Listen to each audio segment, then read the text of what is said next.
A lot of people would never know this. Actually, this is the first time I'm ever going to publicly say it, and I don't mind sharing it because more people need to know about it. Well, maybe some of them had some money on my first time starter at 46 to Maybe 1, that's what it right? was. Maybe some of them did, and then they're like, I'm never going to forget her.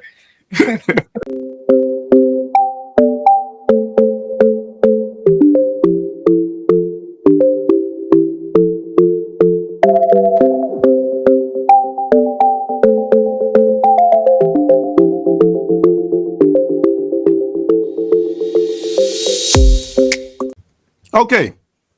Shana Lopez, welcome to the platform. First time being here. You know what? I'm so excited to have you on.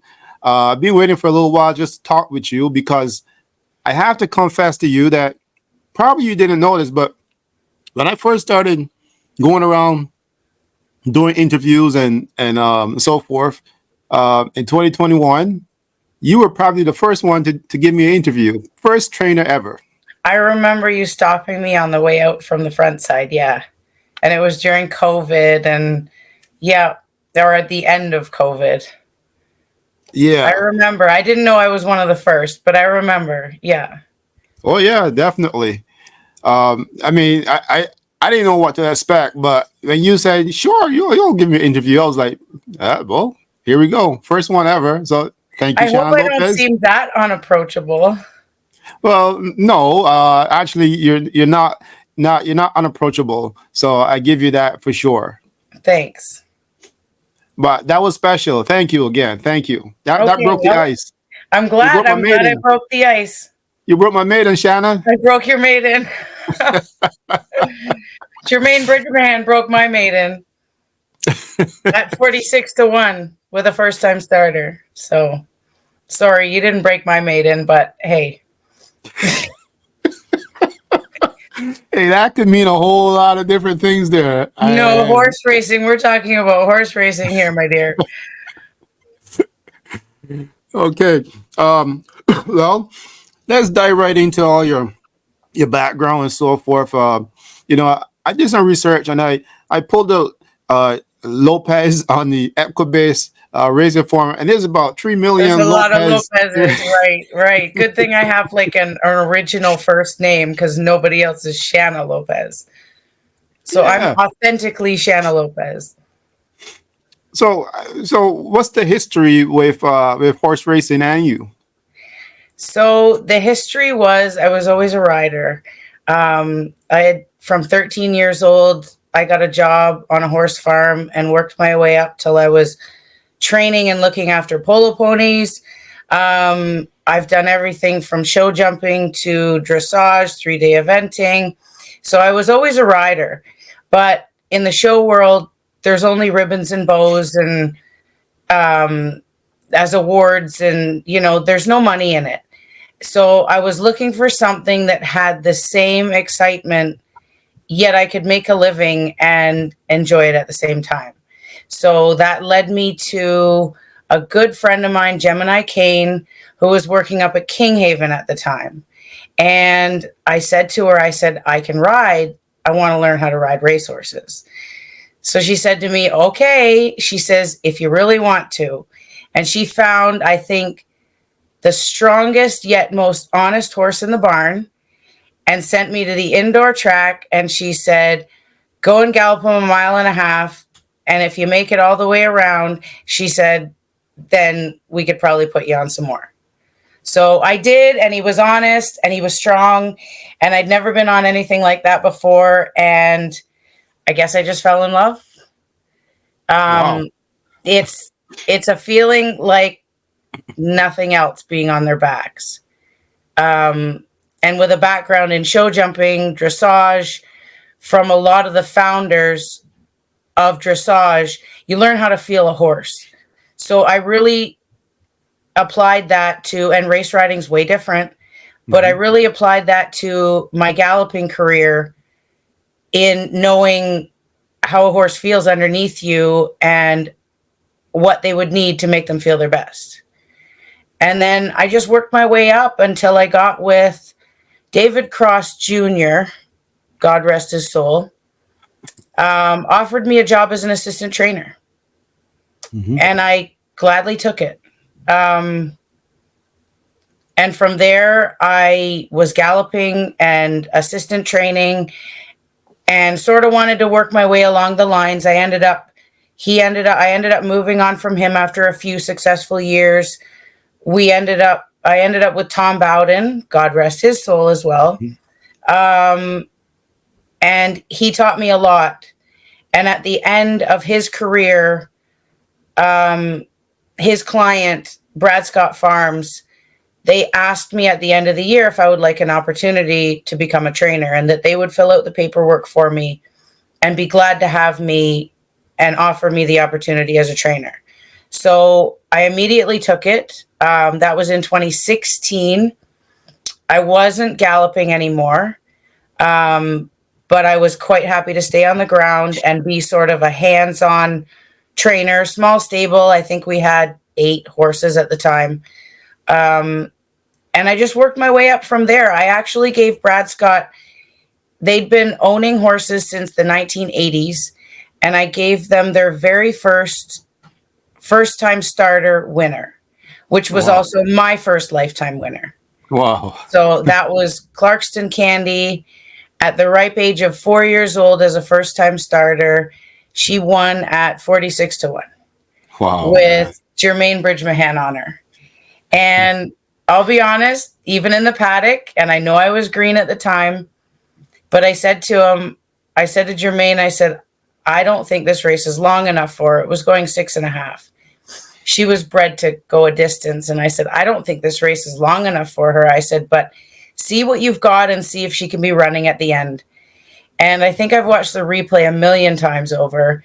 She's last within the quarter pole, maybe even within the 8th pole. She's last.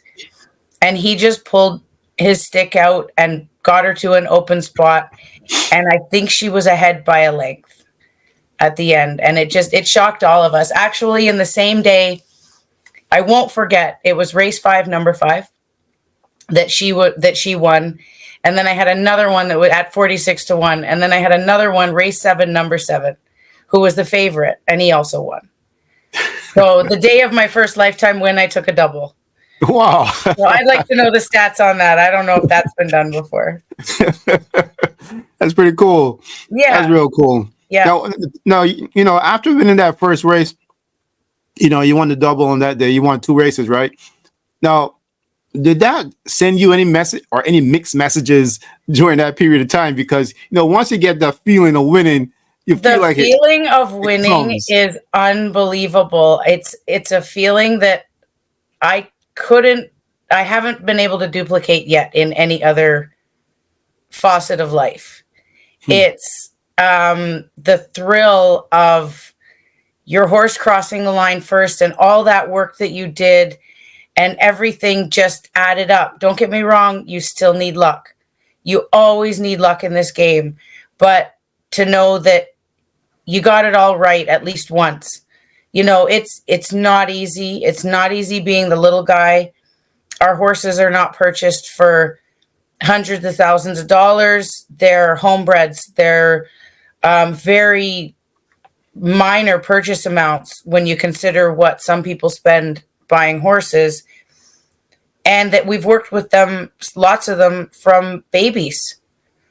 I've worked with several now that I've purchased as yearlings who have gone on to be quite successful in their careers and have decently lengthy careers.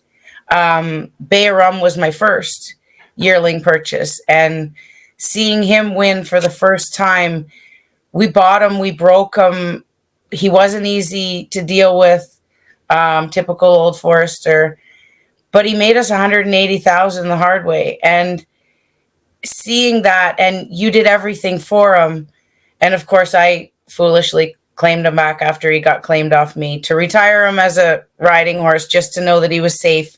Because sometimes your heart gets in the way of a business and you have to do what you have to do for the horses. But he was kind of my heart horse. So it's been exhilarating. To watch them come from babies to nothing. They don't know anything. you touch on claiming back Bay of Rum. Bay of Rum or Bay of Rum? Bay of Rum. Bay of Rum, they're right. Yes, So I I had to mean, make like, it a little different from the Bay Rum. you know, I hear that a lot of times from other trainers, from other people involved in horse racing. They say don't let the emotional part get in the way of horse racing, because you know they'll go. You know, someone will claim them, or something else happen, and that is how difficult is that for you? Just raising a horse from a yearling, going through the ranks, you know, just getting the horse out there to run, and then eventually someone scoops up the horse. Is that really tough for I, you? I I'm not gonna lie, I cried. I know it's part of the game, but I'm a girl. I get attached. I don't know. I cried probably more than when my first boyfriend broke up with me. You know, I cried. I cried. I went home with red eyes. To come in the morning and see the empty stall and the halter hanging there and the horse that didn't return. And actually, when that particular horse, because he had been with us for 5 years by the time he got claimed, he screamed, he cried, he nickered all the way back to the other barn when my partner, you know, had to let the new owner take him. Wow. And he whinnied. The thought that he must think that what did I do wrong? Why didn't I go back home? Why, you know, horses have feelings. So it probably hurt me more to think that he was hurting than that I was hurting. It's like a kid of yours hurting and you can't do anything to fix it. Yeah, I hear you. So I promised him, I said, I'll bring you back. I'll get you back home one way or another. I've done a couple since that I've brought back home in different respects. Lady's Signature was another filly for me that was successful. She was claimed at the end of the year at Woodbine, and I made every effort once she was running at the lowest levels at Penn National, I think it was. I made every effort to get her back home. Probably two of the worst financial decisions that I've ever made in my life, because I didn't get anything back, but they're retired, they're healthy, they're happy, and I know where they are. And that's kind of my goal. I mean, not every horse is a thoroughbred, but they're not all racehorses. So my goal in that is buy them big and buy them pretty, and that way they can have second career. Wow. Well, you know, it's been quite a few years now. You said 2016 was when you first started. Yes. So it's roughly 8 years now as a trainer. Yes. Which is still kind of green. You know, it's been a little while, but still green for some of the old dogs at the track, I'll right? always Some of those be guys. learning. Yeah. Exactly. But and I think the good old dog trainers still are learning. You know, I think they still are learning. If you talk to any good older trainer at the track, they'll tell you that they learn something new every day. And the day that they stop learning is the day that they're done in the game. I'm always learning something. Horses are always teaching me something. Working with difficult horses, because let's face it, I have a small stable, so I can give them individual attention.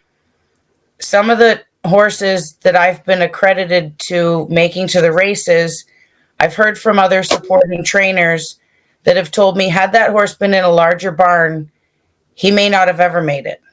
Right. You know, which it leads me to my most successful horse, Maka.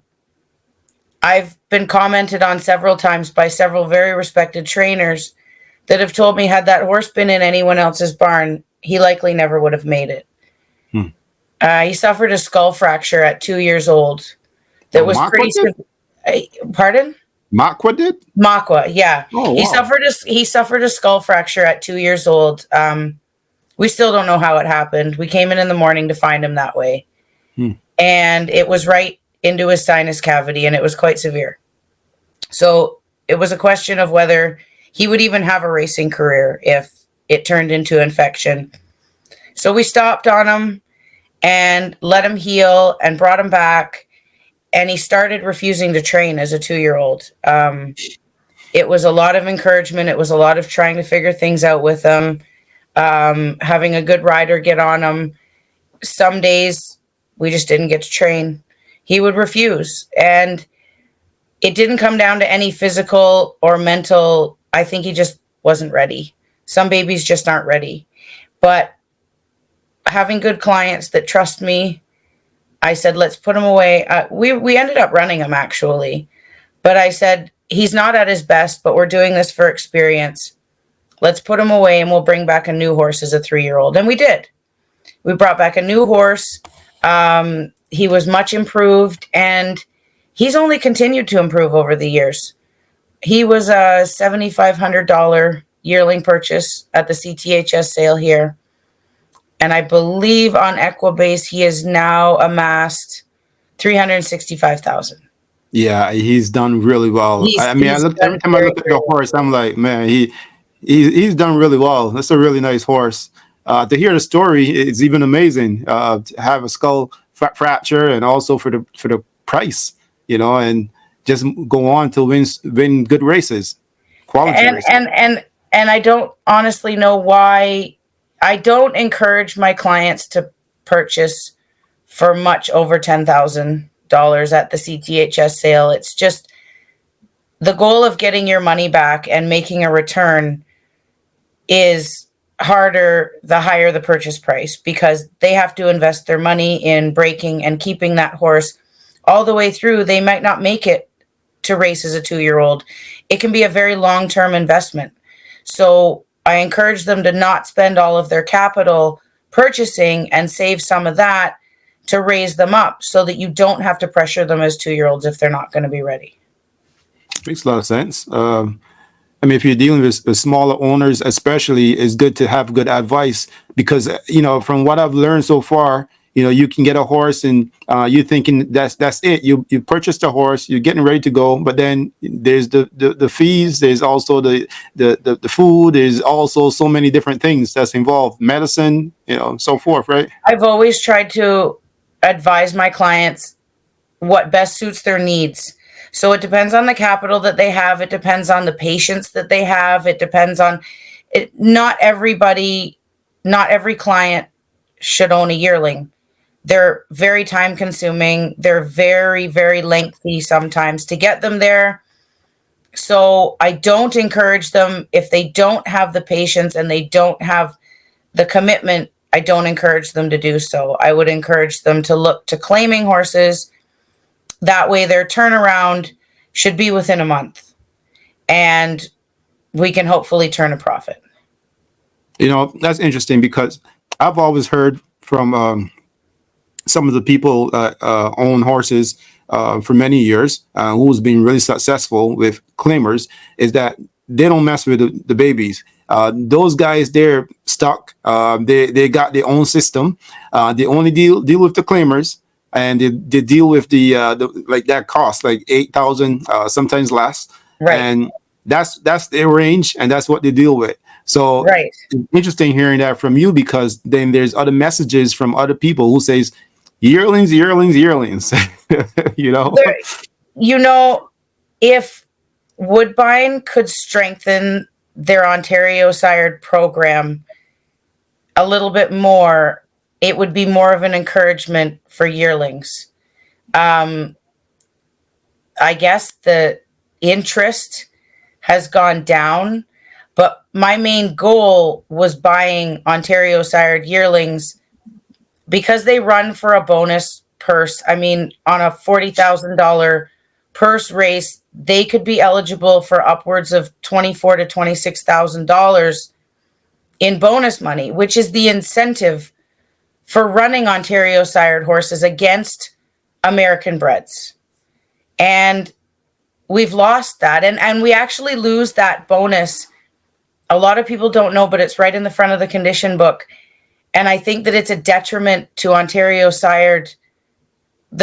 sired program and the movement of Ontario sired horses. Once an Ontario sired horse is claimed, they lose that eligibility for all Ontario bred and Ontario sired bonus monies.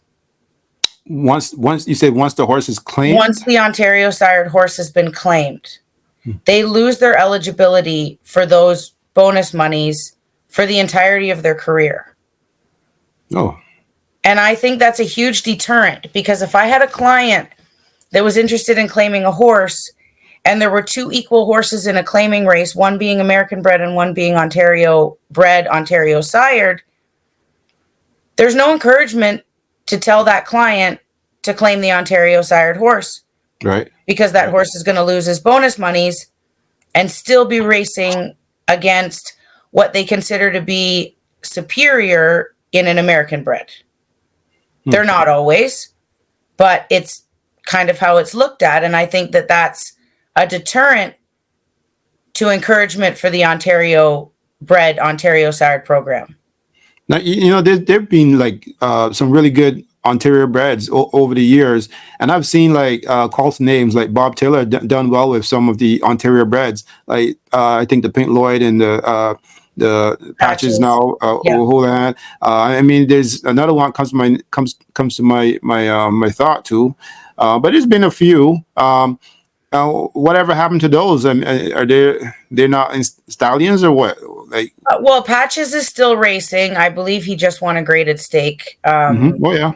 A weekend or two ago for Bob. Bob always seems to have them, and year after year he always seems to have them. And it's Bob's one of my mentors. Bob Tiller is, if I could have got him to adopt me, I would have. He's one of my mentors. I think that he really does right by horses. I mean, Pink Lloyd, as an example, he put him away. He didn't race till he was 4. That's having clients that back you and believe in you and say, okay, I'm going to spend money for a whole another year to put this horse away because I believe in you. I believe in the horse, and we'll bring him back. And they brought him back at 4, and look what he did. But but he was a gelding, wasn't he? He was a gelding. Yeah. So he's retired to long run now. Patches is still racing, so they're not really going on to be the next sires. But when we're talking about a program to race them in, I mean, Patches is clearly proven himself good enough to be involved in stake races. But when I take a horse like Maka now, who's gone through all of his conditions as an Ontario bred, Ontario sired horse, there aren't very, very many options for me. I'm running him in the non-winners of 2 other than in his life, which essentially makes him the same condition as a Belmont winner. I want to ask you a question about Maka and about just the thought process of owning a horse like Maka, because the horse definitely is quick. Every time I see him run, I cheer for him because I figure, this horse is going to break through at some point, and he's going to catch a group that just can't keep up, right? Right. But you run at Woodbine, and do you ever think that you maybe can ship him somewhere else in some of the smaller stakes races? Is that a thing, or is it potentially? So we had a winless year last year with him. He was always a sprinter. He always went out there and went 21 and 45, and it was just a matter of whether he could hold on. And last year he struggled. He was now out of conditions. He'd won 3 races. He's now facing open horses, big horses, well-bred horses, $100,000 purchases. And he wasn't placing, but he was still running the speed figures that said that he belonged with that group. So I had to, and last year we also went through a bit of an incident where he decided that he didn't want to load anymore. So I worked very carefully with the gate crew in coming up and formulating a plan. Thank goodness for Ian's expertise. We formulated a plan that he was going to have to be, because of his refusal to load, he was going to have to be loaded first. But it also meant that he was going to be loaded with a blindfold. So we spent weeks schooling him and probably half a dozen races for him to learn how to break. Because they don't remove the blindfold until the front of the gate opens. So he's going from dark to light. And I have no doubt that he's running blind, possibly. I don't know how fast their eyes adjust, but I know if you locked me in a closet for a couple of minutes while you waited on everybody else and said, okay, go, here's sunlight, I think I'd be blind for a few seconds anyways. So him, and he's always been a fast breaker. So him learning how to re-break now, going from dark to light, it took a few starts, but he was still never hitting the board sprinting. And I just, with all the blindfold issues and everything, I had thought about trying him long, but I was scared that he would just run off on the lead and quit. And I didn't want to be embarrassed. So this year I brought him out, I ran him 5 furlongs first time out.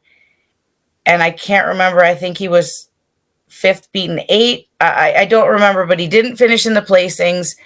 And he was beaten enough, but he's still running an 80 to 90 number. And I said, okay, he belongs with those horses, but what am I doing wrong? So I thought back to what Tom Bowden would have told me, Gil Roundtree would have told me, Bob Tiller would have told me. And I went back in the books and said, okay, we're going to train him to go long. We're going to try this. So I breezed him a couple of times going 6 furlongs with Jose on him. And all I said to Jose was, Jose, I don't care how fast he works, as long as the last quarter of the work is faster than anything else. And I think he went out there and worked in 110 for 6 furlongs the first time and galloped out in 126. And Jose came back and he says, wow. And I said, yeah, wow. So 10 days later, I said, okay, we're going to do it again, but can we try to slow him down a little bit in the first part? So he ended up working in 112 for the 6 furlongs, but still galloped out in 126. And I said, okay, he's settling a little bit. So some long training, some good 2-mile gallops, and first time out going long, he ran second by maybe a length to a horse that was so far out, I don't think he saw him coming. So Maka came back to the barn pretty proud. I think he thought he'd won, and we forgot to take his win photo. And then the next time out, he did. He's a very proud horse. I think he came back to the barn pretty proud, and he looks at us and he's kind of like, did you guys forget something over there? So next time out now, I think the jockey had more faith in him as well. And he went to the lead and held on and won it. And came back even more proud because he says, oh, they remember to take, I'm going to make sure they take my picture this time. I'm winning this by a length or two. That was a good purse too. Thrilling. But then Jeff Brad actually made a comment on TV about who says you can't teach an old dog new tricks, because he went from being a flat out sprinter to a route horse, and a successful one at that. And I said to Jeff afterwards, I said, I'm sorry that I didn't try this sooner with him. And Jeff said, you know what, Shana, with everything you went through with him, he might not have been mentally ready. Physically, sure, but he might not have been mentally ready. And that's the truth. So everything happens for a reason. We are where we are now. And he's proving his worth as an Ontario-sired, Ontario-bred horse in these high-level allowance races where he's running for over $100,000. I don't necessarily see a reason to leave home and go and race elsewhere for stakes races. But having said that, if I do pass this level of allowance where he is right now, there isn't anything for him except for to run in claiming races. Or I believe there's one Ontario-sired stake in December going long. So it kind of, and he's a gelding, so he's not going to go on to be a stallion of any sort. It kind of leaves me or anybody with a horse of this sort that wants to protect them. You know, the bigger stables can go ahead and put those horses back in for the claiming price. But my client wishes not to, and I wish to protect my client's interests. So we don't. The bigger stables can afford to lose them because they have a few more horses to come and fill those spaces if the ones do get claimed. Right, right. And how old is Maka right now? He's 6. 6 years old, because there's the talk of town, which is the older horses won't be able to run for much longer, I think, at Woodbine. I'm not sure As how of true next that is. year, Is as that of is that next year, they're saying no horse older than 9 can so that race. that is a fact? That's factual, isn't it? Yeah, it's factual.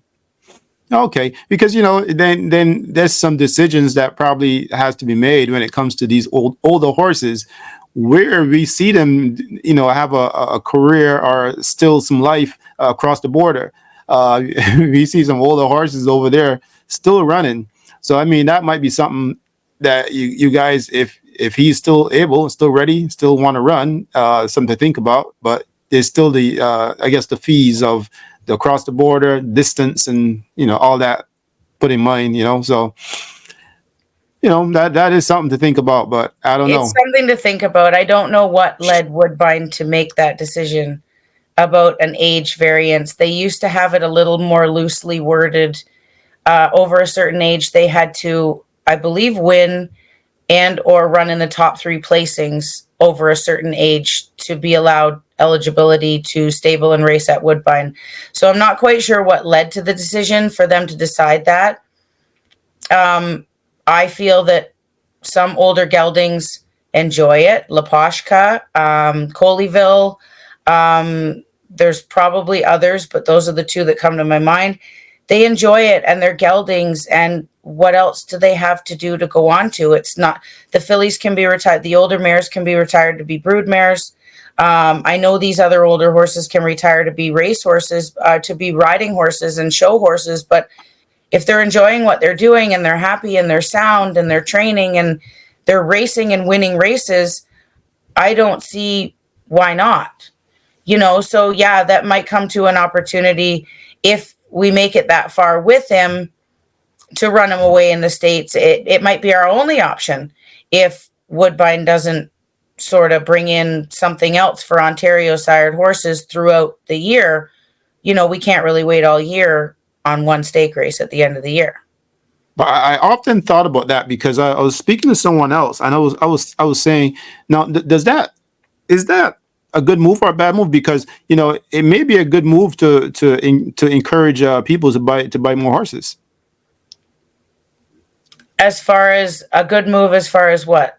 As put in the limitation on the age. So you say, okay, the horse is 9 years old, you can't run no more. Yeah, except now you got to that, go buy more horses.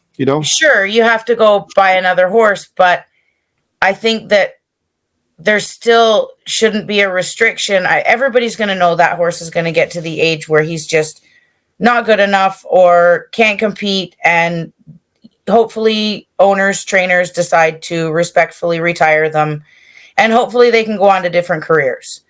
I'm sure, as far as I'm concerned, as long as a horse is healthy and happy and racing and winning and running and training fine, I don't see any reason why not.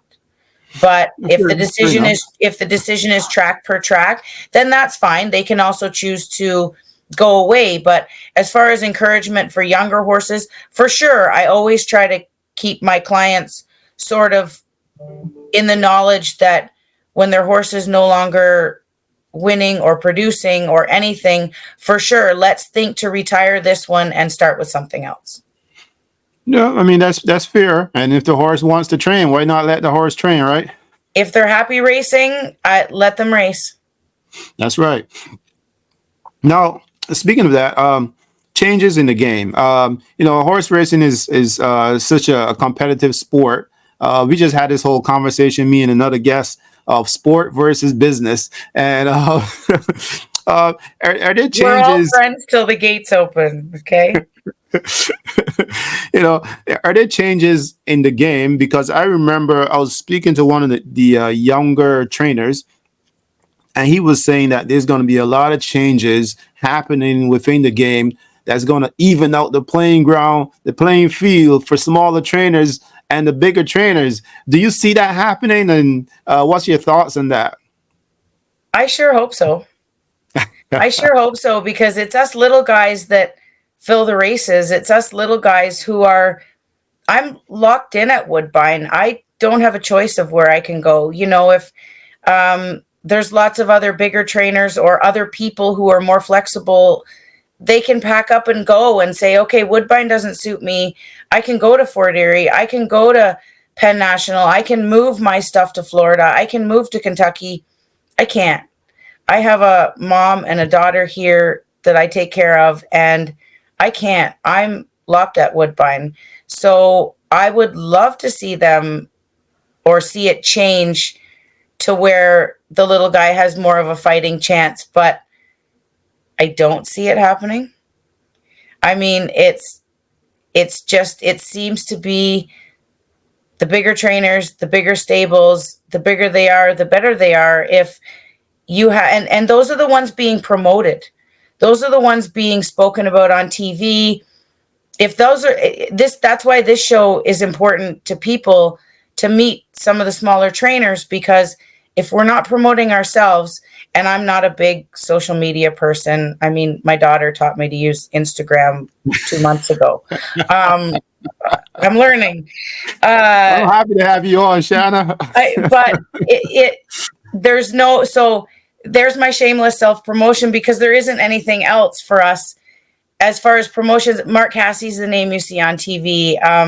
Kevin Attard, those are the names you see on TV. So those people watching say, gee, I want to get myself a racehorse and I'm going to take it to one of the best. And it doesn't mean that I can't do what one of them can do with any particular horse, but somebody has to give me the horse. Well, that's true.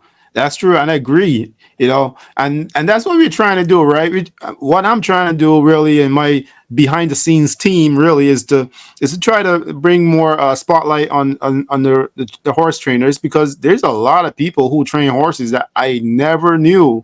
I never knew what their names were. I never knew what they looked like. But now I'm meeting a whole lot of people. Like you said, I knew about the Cassies and Tillers, obviously Kevin. Those are the names you hear all the time, Josie right? Carroll, yeah. Catherine Day Phillips. The list goes on, right? They got big barns, But there are so many smaller trainers out there with smaller stables of 6, 10, 12 horses that are just as capable. They just don't get given the horses.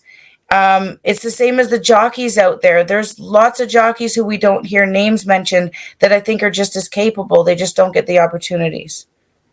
Yeah. Yeah, I mean that's definitely true, and that's why it's important that let me tell you something. Somebody told me this a very long time ago. If you don't promote yourself, who's going to do it for you? Right. So it's important that you do have to work. You meet people halfway. Right. I'll tell you a little story here. So my friend Rocco Boyne, who is well known in Barbados, and I did an interview with Mark Cassie, and Mark Cassie was like, Rocco Boyne, I don't know him. So I'm just going to, it just goes to show you that even though some of these guys are so popular in some spaces, there's other people who are just locked in their own world. And I mean, look at all the people that Mark Cassie knows, and at all the tracks that he's at and everything that he has to keep track of. If he's never had an association with Rocco Bowen, how would he know? I wouldn't expect him to know my name. Although, having said that, I walk through the backstretch some mornings or afternoons or into the paddock or wherever I go, and people always greet me by name. And then I always look at someone if I'm walking with them and I'm like, I didn't even know that they knew who I was. Because I'm just in my own world. I'm usually in the stalls. I'm the one who gets the horses ready for a race. I only hire a groom to carry them over, to bring them over to the race so that I can put the tack on. I'm on the ground. I'm doing everything. I'm hot walking them. I'm grazing them. I'm bathing them. I'm grooming them. That's what sets us small stables apart from the larger stables. And I have been successful both privately purchasing and claiming off of larger stables and getting those horses to win back, whether it's minor improvements such as weight or just putting the horse in a quieter environment, or just some individual care and attention that maybe that horse needs that he's not going to get in a 40 or 50 horse barn. And I think that's one of my strengths as a trainer. it's good that you're saying that. And I just want to go back to what you just said a little while ago. And you say you're surprised when people know your name and know who you are. But from a fan point of view, the fan goes to the racetrack. The fan takes up the program. He sees your name, or she sees your name. They see your horse win. They get familiar with your horse. They get familiar with you and your name, and then they're looking for you all the time.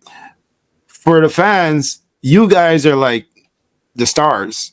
Besides jockeys and horses, I mean the jockeys, the horses, and the trainers. That's the first thing that I'll be honest with you. The fans don't even look at the owners, Right. The trainers, jockeys, and the horses. So they get very familiar with you guys. So, The owners are just the ones investing all their money. Who are they?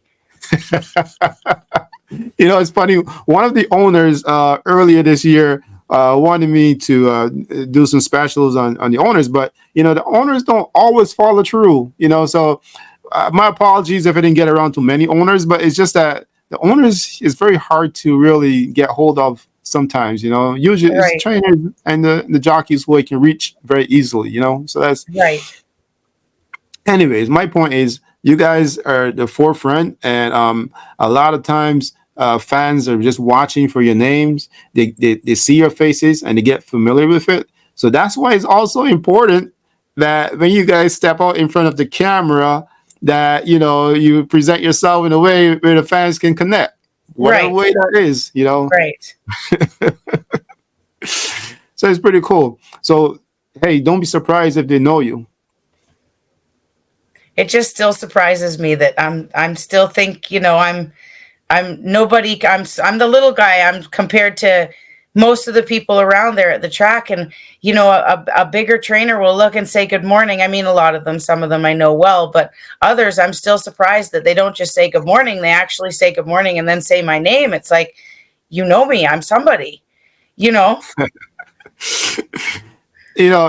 hey, look, that's just how it goes. People get familiar with people who win races, or if they're stuck with a person who won a good race for them. That's how Right. fans do it. Right. I Right. remember there was this one guy who I met several years ago, and he won a race with I think it was Slade Callahan or someone like that.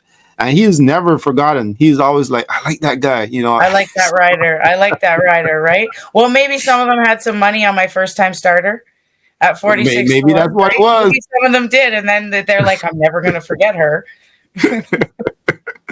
Now, is there anything else in the world that you would do besides train horses, Shana?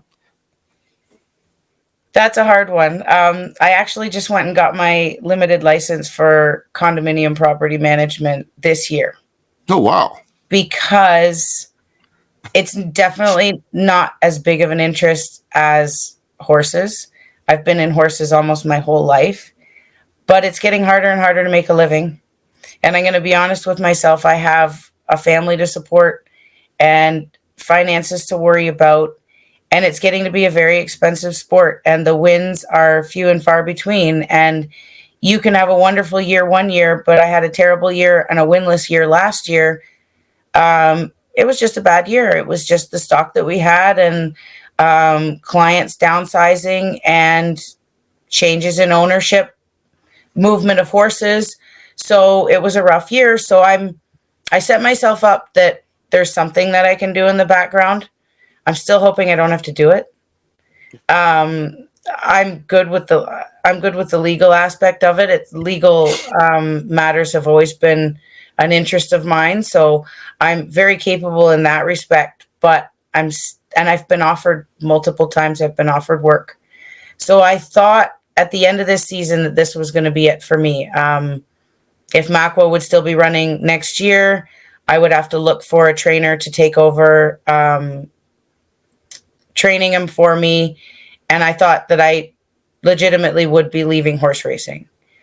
Having said that, in September, Robert Borland and Kyle Laren approached me about claiming a horse. And I was actually ready to go home within an hour. I didn't know this. And I said, sure, why not? Let's go. So we claimed him. He seems like he's going to be a decent horse. I think he's going to be set to run this Sunday coming. if all goes well with entries tomorrow. But having said that, they went to the yearling sale. They bought a couple of yearlings. They spent some decent money and said that you're going to be training them next year, along with their big horse, Cowicatoose, who will come back next year. We've already sent him to the farm. He paid his dues this year, and it's the end of the season, and we just decided to send him for a rest. But it's those things and people having faith in you, and it happened. It was what was meant to happen at the time that it was meant to happen, and it's completely changed my outlook now for next year. Now next year, I'm full steam ahead. I'm looking at having a barn of 10 to 12 horses from the 6 to 8 that I had this year, with some very good people and some very good clients who believe in me, and we work really well as a team together. That's awesome, Shana. I'm here smiling beneath the gums. And that's because I'm really happy for you, and also happy for, just seeing the young man, Kyle Lauren, right? I'm a big fan of Kyle. Watched him play last night, matter of fact. First goal scored, right? His first goal scorer, right, for the Canadian national team. His dad, Robert, this is real cool. I'm just really happy and excited for Kyle making those kind of moves. And then you being a recipient of something like this. This is really cool. It also goes to show you that he's investing back in Ontario, investing back, in hometown. And I guess the love of horse racing is bringing him. Well, he 100% gets that from his father. I can remember I don't want to tell you how many years, but I'm not going to tell you how old I am, but I've been at Woodbine for over 25 years. And I used to gallop alongside Robert Borland, also known as Prentice. So I'm sure he's the one that brought Kyle into it. You still have to have a love of horses to be involved in it. I've yet to meet him, Kyle. And I'm still waiting for my autographed jersey and my photo, but we'll meet him. He's got a really busy schedule. He left today to go back to Spain, and they don't stop. They play right through the winter. So, but sooner or later, we'll get him up here for a race, and we'll get our photo together. And he has a couple of promising. They're going to be 2-year-olds next year, so I look forward to those. And sooner or later, we'll get him up here.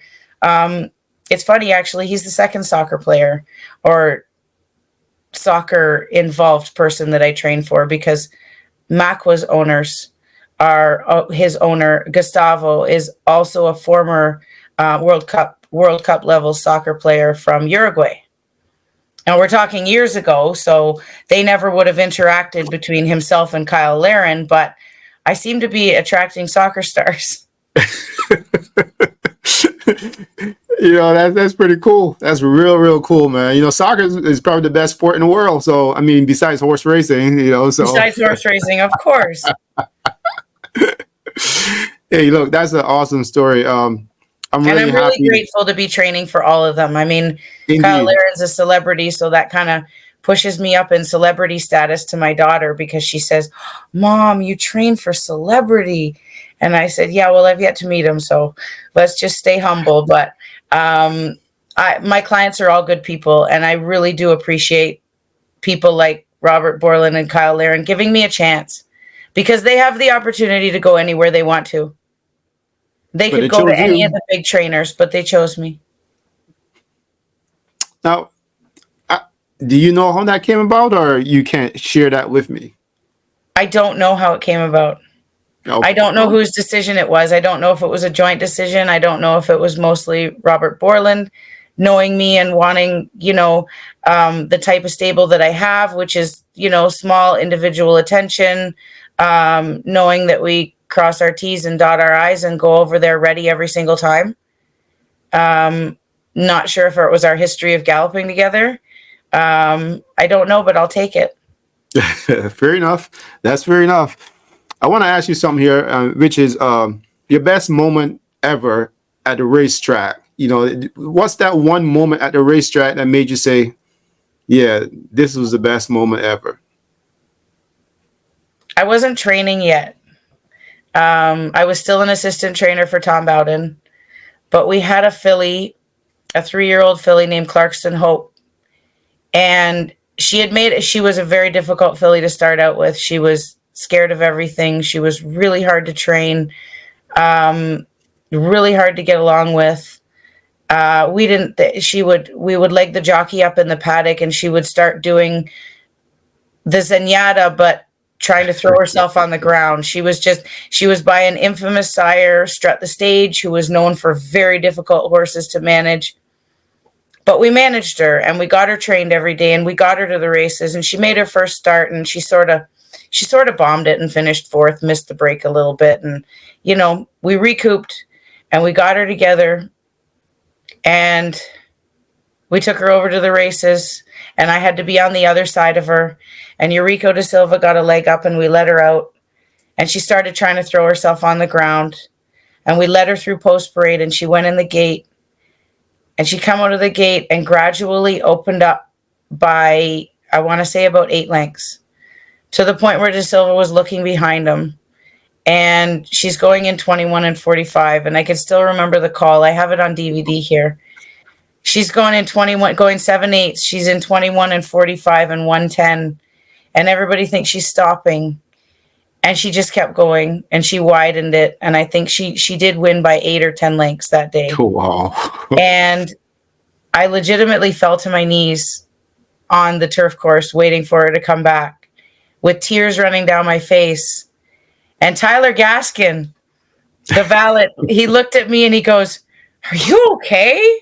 And I said, "I'm just so happy. You don't know what that meant to me, that we could bring that filly with all of her bad acting and all of her bad attitude to win like that and win that easily and just put them all away." It still gives me goosebumps that she was as good as she was. She ended up amassing $250,000. Oh, wow. In her career.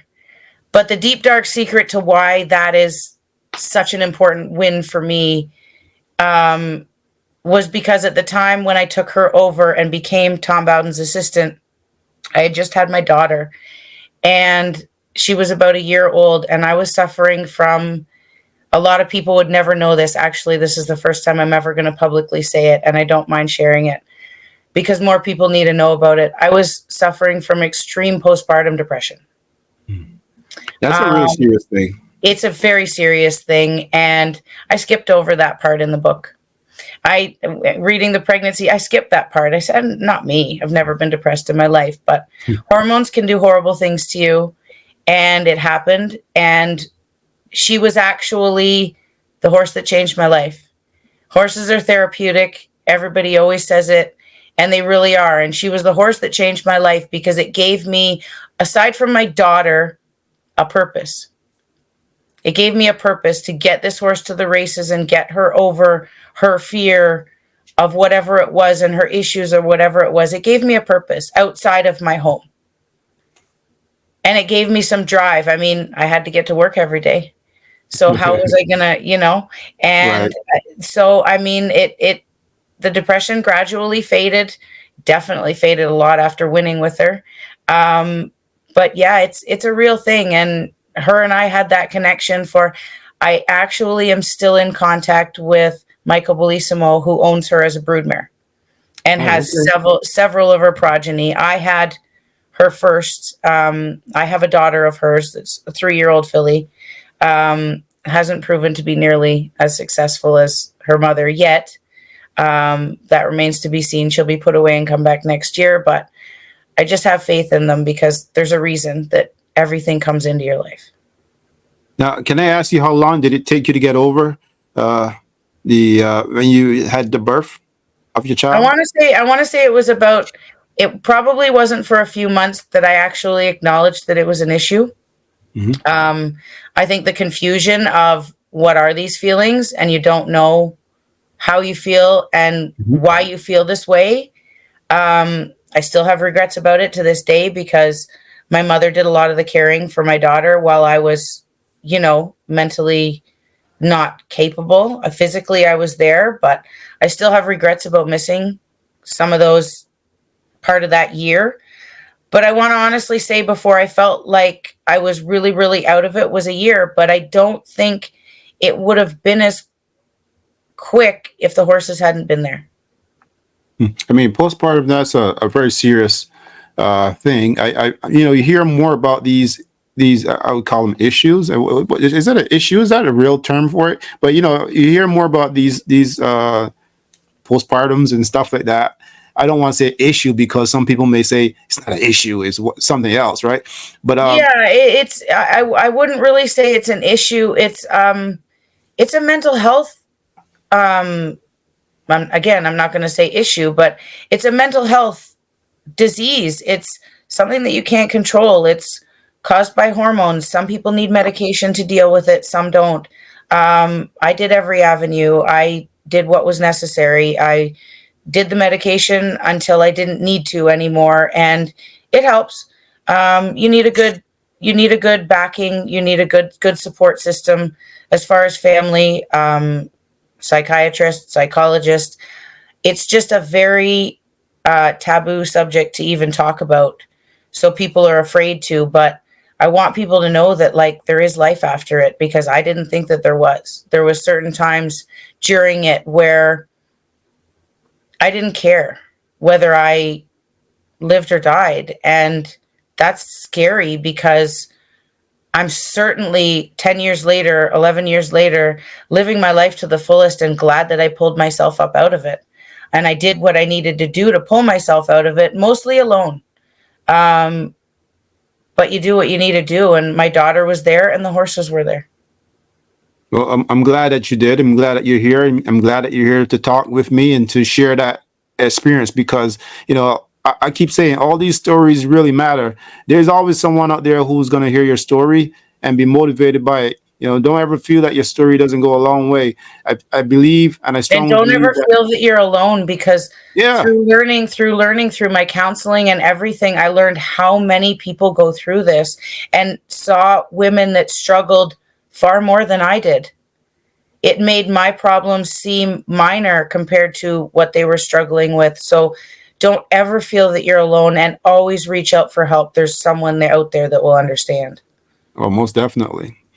Now, do you see that the game? There's been quite a few successful females in the game of horse racing, trainers. I can go on and call some names, but there's been quite a few successful females. What separates really good trainers from bad trainers, or from just regular trainers? Male or female? Male or female, I don't think there's a separation if they're a true horseman. And I don't think it matters how big your operation is compared to how small your operation is to be a true horseman. And I can use an example in Kevin Attard. He runs a 90 stable operation, and he knows his horses inside out. But not everybody does. Not every 90 horse operation could know their horses inside and out, and what their conditions are, and what their issues are, and what their level is, and who their owners are. They wouldn't know those details without having to have it on a tablet or a computer or a database. Kevin can just rhyme them off, and that's just from years of being a horseman and paying attention and being out there and being active and being involved. I don't think that I'm any different, but I only have 8. So, That's gonna change. Yeah, it's going to change, but I don't ever want to get to be bigger than, say, 10 or 12 or 15, where I can't stay hands on to almost all of them every single day. But isn't that the goal? Isn't that the goal, to get more? The goal, not for me. I don't want to be big enough that I can't have my hands on every horse every day. I've heard this from some other trainers too. I wonder, why wouldn't you want to grow and get more and get bigger? Because bigger isn't always better. It's the quality that you have. It's the clients that you have. It's hard coming up with client-trainer relationships where they trust me enough to say, you're the trainer. We might want this rider, but if you don't think that that's the right jockey, don't. Put the horse where you think is right as far as claiming level or distance. Or it's hard to get those relationships with people. really, really hard to get them to.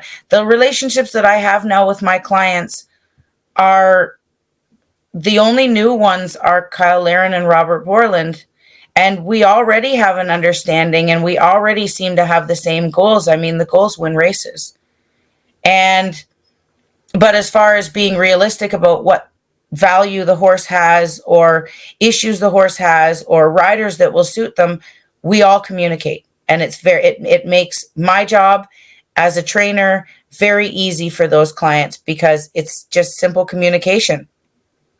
Oh, but so, yeah, the bigger's not always better because you lose that individuality. You lose that I'm able to talk to my clients. They've known me now for long enough that they know me personally in some ways. They'll know more now, but they know me personally in some ways. And I like it that way. They're more than clients. They're friends. That's great news for Kyle and for Robert, to know that they've got such a talented trainer on their side and who's always fingers crossed. Always be hands on. Always fingers crossed. Shana just wants to look after your horses, know them inside out, guys. So pay attention here. That's pretty cool. They all have personalities, and happy horses run well, and happy horses win races. And I don't have a miserable horse in my barn. They're all happy. They all come to the gate to greet you. None of them are trying to bite you, kick you, knock you down. They're happy. They're just happy. And happy horses are the ones that are going to perform for you and give it all to you when they go out there. I come in every morning and greet every single one of them and give them all candy. And they're probably all way too spoiled. And they probably get grass for way too long and carrots and the barley grass that you grow. And I don't cut corners. I feed good feed. I take proper care of them. I spend the money because that's you got to put money in to get money out. That's great to hear. I guess that makes you really excited for 2025. I am. I'm really excited now from thinking that I was going to be closing up shop at least for a little while to going on to bigger and better things for sure. For sure. There's still some big goals in the future, right? Yeah, definitely. Most definitely, Shana. But I just want to tell you, I'm really excited to have a little bit more estrogen on this platform because, there's been so much testosterone lately that I'm really happy to have so much estrogen here. And, it's a good feeling, just to hear your side of horse racing and others can hear what you have to share. This is great news for horse racing. Do you think that horse racing is coming back? Or a lot of times people say horse racing is on the dive. What's your thoughts? I don't think it's going anywhere anytime soon. Okay. I think that there's still enough support in the industry as long as we continue to keep our communications open with the big guys at Woodbine and the people who are running it. And they continue some open communication with the HBPA who represents us as horsemen back there. And they do what we need. They do what's needed for the horsemen and horsewomen. That's good. I probably asked you this because I know, you got to get to bed because, you got to be up early in the morning. So I want to ask you this one more thing here. 3:30 comes early. Because I want to ask you this one more thing here because, horse racing is a sport that, if you're not inside, you don't know all the terms, all the lingo of horse racing.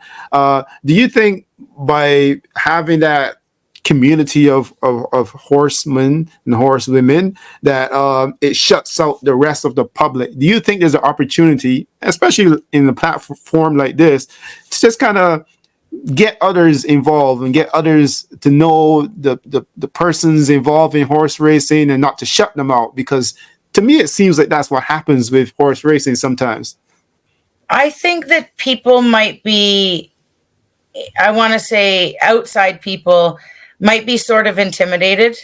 I want to say that like a lot of the race trackers are sort of like the rough and tough type. I mean, who doesn't have to be? We're dealing with 1,000-pound animals that, and we're getting up at at 3 o'clock in the morning, whether it's 400 degrees out or -20, and we're still going out there. So I think that the race trackers are all kind of labeled a little bit as rough and tough, and we all might have worse mouths than we really need to have. So I think it can be maybe a little bit intimidating for somebody from off the street to sort of make a break into it.